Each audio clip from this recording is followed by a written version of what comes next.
was going so big on Rishabh Pant a vanity purchase? Should they have looked at a more realistic scenario where they have a diversified portfolio? See, they wanted the big guy and they were looking for a captain. Though my personal belief is that Nicky Pooran could have easily led this side. Sure. Okay.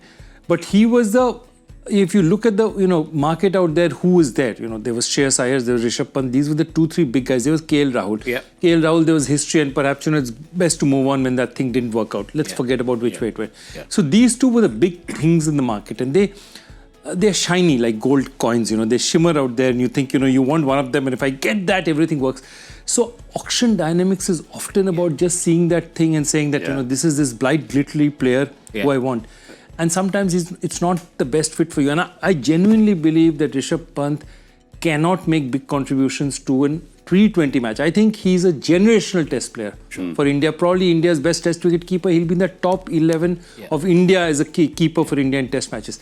But I do not think he's a generational T20 player yet. And I believe his greatest value, and wherever he's got runs for Delhi and all, is top 3. It's his worst format. Sure. It is his worst format. And they were desperate to go after him. Now, he's had a poor season, and he doesn't, he hasn't set huge standards, really high standards that he's completely dipped to. He's just been an okay player as far as, T20 cricket is concerned. He's not, I think I'm with Joy, he is an unbelievable test match player. Yeah. And sometimes you see the shots that he plays in a test and you think, he must be a great T20 player.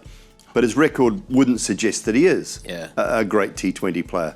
But they were desperate for a local captain. And I kind of understand that as well. I think when sides look at an overseas captain, when you've got 8 options, and not all teams have 8 options as an overseas player, but when you've got 8 options, you want to be able to utilise them if your player goes out of form. Yeah. And having an overseas captain can sometimes be to the detriment of that. So that's the only little aside not that you'd ever think Nicholas Pooran would be dropped if he was captain, but that's the only downside to that part of the equation, I think. Joy, I'm going to put you on the spot here. Say you were team director at LSG and the owner says, you tell me what to do next season. This is the first of a 3-year cycle.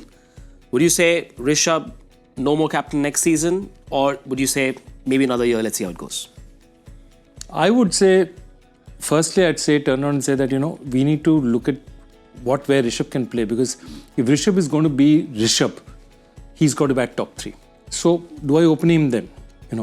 Then does he go in then with Marsh and Rishabh, and then you have Markram at 3, or maybe Pooran at 3, Markram at 4, and say that okay, if he's got to bat top 3. Yeah.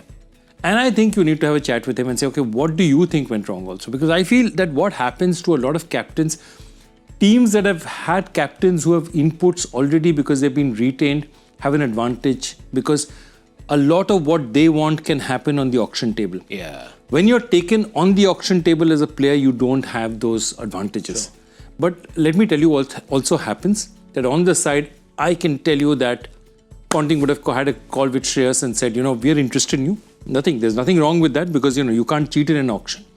But, if you were there with us, what are the kind of players, who are the kind of young kids you're looking at? And he would have taken inputs. But what I'm saying is, it still is a different matter from that to being there in the auction and knowing I can build my team. I think open the batting with them.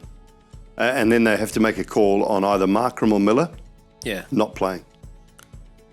And lose one of them. If you say that Marsh is your power at the top, and Pooran's one of your big players, which he was, he had a meeting with the owners and signed a big deal not long, like a day or 2 before the auction, wasn't it? Yeah. I think he was seen going to the head offices, and then you make a call on one of the M's.